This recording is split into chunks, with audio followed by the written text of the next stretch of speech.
We've had over 10 videos on this channel in the last 24 hours and we're not done yet. There's one more to go. That means it's time for your AEW Rampage from the 4th of November 2022 review. It's very late, it's too late. I've just spent far too much time today talking about fucking wrestling. So if you expect some big rants, if you want me to be energetic, if you want me to be super passionate about this show, unfortunately, this one isn't really going to feature that. I'm just going to quickly give my thoughts, go through it. Honestly, man, it's like 2 AM and I don't have any energy left to rant on this show. That doesn't mean it wasn't a bad show. It was a very bad show. It was horrendous, in fact. But we're going to try and get through this, hopefully, without too much chaos. So, we kick off with an AEW All-Atlantic title match between Orange Cassidy and Katsuyori Shibata. Now, this was dreamed as an All-Atlantic... I might get it correct here. Bear with me. This was dreamed as an All-Atlantic City dream match. How can this be a dream match? I mean, honestly, isn't a dream match supposed to be like two standout individuals? Like, when I think of dream matches, I normally think of people from like the same era that are like mega stars, but for some reason they just never collided, you know, the stars never aligned, the tracks never aligned, and they just never happened to have that match. For example, Sting versus The Undertaker. A lot of people say that's a dream match. I could agree. Michaels versus The Rock, you know, it never happened. It would have been great if it did, but unfortunately it didn't. Maybe a dream match can be people from different eras, you know, you take people, maybe like Hulk Hogan versus Stone Cold, or Hulk Hogan versus John Cena, or John Cena versus Stone Cold, you know, stuff like that, where you take someone who's at the top of their era and you face them off against someone in a different era who was at the top of their game. But I look at this match and it's literally a guy that belongs in the indies. It's Orange Cassidy, a guy that wrestles with his hands in his fucking pockets, versus some guy for Japan. Literally any guy for Japan. It could literally be a guy from Japan. So really, this could be any 5-foot vanilla midget from America versus any, you know, hard-hitting, strong-style Japanese dude for Japan. Yet they were billing this as a dream match. A dream match. Does anybody really go to bed and dream of Orange Cassidy versus Katsuyori Shibata? I could maybe think of this as a nightmare. I mean, I could maybe go to bed and have fucking nightmares about having to watch this match again, but a dream match, really? No, man, I'm not having that.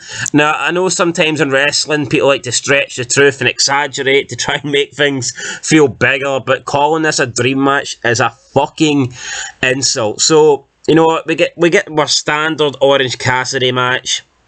Fake kicks, hands in the pockets, tunes up the band. Then this Japanese guy does the same to him. Then there's a spot where they're both like sitting down in the middle of the ring and Orange Cassidy's doing like the lightest slaps you'll ever see in your life. Then this guy hits him with a big slap and it's just fake move after fake move after fake move.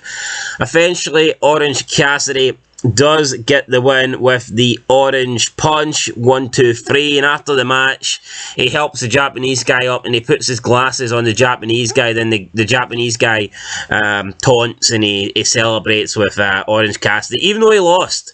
So this guy lost the title match, yet he's celebrating, you know, that says a lot about this dude. Looks like a fucking idiot. Looks like an imbecile running about celebrating with Orange Cassidy when he just lost a title match. What sense does it make to me? No sense. But what made this match better was Mike Tyson on commentary. Although, why they feel the need to bring Mike Tyson out to commentate on this match? Seriously, AEW, could you not give Tyson something better? Could you not let Tyson like commentate on a Jericho match or something? Or even the world title match? Why is Mike Tyson having to commentate on this All-Atlantic match between Orange Cassidy and some guy from Japan that none of us know? And it was actually weird because Mike Tyson was actually calling some of the moves correctly, and yet like the commentators, like the GR, they were just like talking over Mike Tyson. They weren't really acknowledging the fact that Tyson was trying to call all these wrestling moves, and for the most part, he was doing a good job. I would actually bring Mike Tyson back. I actually thought he'd done decent on commentary. I'll give Mike Tyson a thumbs up, but the match itself was fucking shit. Then we go to the back. We've got Danielson, Castagnoli, and William Regal backstage. Castagnoli and Danielson both remind us that they're Ring of Honor champions and that they want to face Jericho. William Regal then tells Jericho both of these guys can tear him apart, and Jericho has to, make his pick, choose who he wants to face. Why would Jericho want to face any of them? He's beaten them both over recent weeks. I just don't see why Jericho needs to waste his fucking time facing them again. I don't get it. Trying to push this Ring of Honor title as if it means something, but it's Ring of Honor, so it means absolutely nothing. Match 2, Jamie Hayter versus Britt Baker, DMD, versus Sky Blue and Madison Rayne. Alright, okay, Jamie Hayter, mega popular with the AEW fanbase. Honestly, I don't know why. I don't think there's anything special about her. Britt Baker, probably the most overrated woman in wrestling today. At least the most overrated by far in AEW. Sky Blue kind of just looks like a less attractive version of Cora Jade, in my opinion. And Madison Rayne, I never thought she was that beautiful. Don't think she belonged in the beautiful people, although I think she looks a bit better now than she did like 10 years ago. So I don't know if she's had some work done to her face, but look, regardless, this match needed some work done. It wasn't great. Jamie Hayter and Britt Baker, win the match, and it's refreshing to see Madison Rayne lose now, because I remember she had this period where she was like just dominating in TNA. Obviously, she was with Josh Matthews, and I don't know if he was pretty much booking everything. I don't know if he was had behind the scenes pull or anything like that, but there was a really fucking bad period in TNA where like Madison Rayne just refused to lose, and she used to win every single match, and it pissed me off. So yeah, you know what, I like to see Madison Rayne lose, so good stuff. Then Toni Storm comes out, starts brawling with Jamie Hayter. Britt Baker saves Hayter, hits Storm with the title, and then they celebrate with the title. So I mean, that was it. Not great. We then do a backstage promo with Jericho and Guevara. Tony Schiavone asks Jericho to stop attacking commentators and announcers. Jericho says okay, but he can't guarantee that he won't attack backstage interviewers. And then Jericho says he doesn't have to decide between Claudio and Danielson, as he'll take them both on.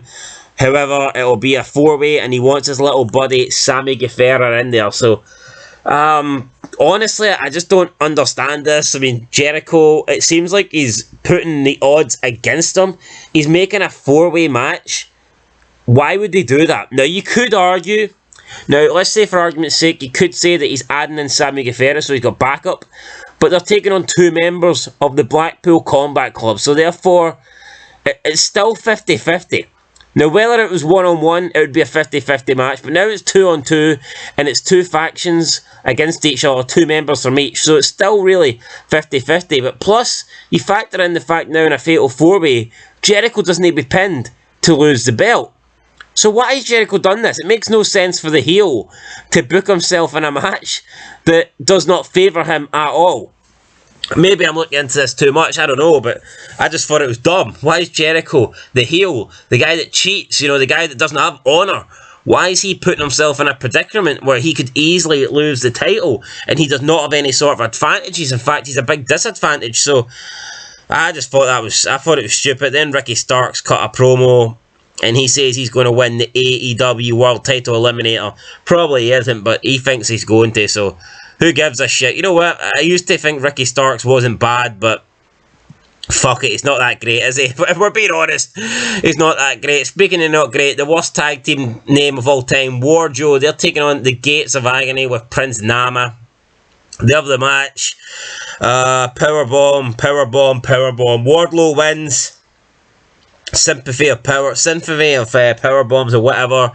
Then after the match, Powerhouse Hobbs comes up on the ramp. Wardlow kind of just pushes Samoa Joe out the way to look at Hobbs. Samoa Joe's looking at Wardlow. He's not happy. Samoa Joe's unhappy how he's kind of just pushed it the way. And that's how Rampage ends, with Powerhouse Hobbs and Wardlow staring at each other. And that's it, man. I didn't enjoy this. What I did enjoy though was Mike Tyson on commentary. I liked Mike Tyson on commentary, but for me the show overall fucking sucked. Just 3 matches that I did not care for. The opening match way too long. I just cannot take this Orange Cassidy guy seriously. Hands in his pot. It's fucking title matches. I mean, and the guy on it, he just doesn't care. He wrestles like he doesn't care. I just don't understand it. I'm going to get a 1 out of 10. That's it, guys. It's getting a 1 out of 10. I like Mike Tyson on commentary, but that's pretty much it. It's been a very, very long day of wrestling. I said this would be the last video on the channel, but I actually lied. There's going to be another 2022 WWE Diva of the Year video in the next like 30 minutes or whatever. So there you go, man. Lots of fucking content on the channel today. Too much wrestling, damn it. Anyway, it's been a lot. It's been a lot. Falling asleep here. Can barely keep my eyes open. Make sure you leave a like, comment, subscribe, all that good stuff, guys. Catch you in the next one. Until then, though, peace.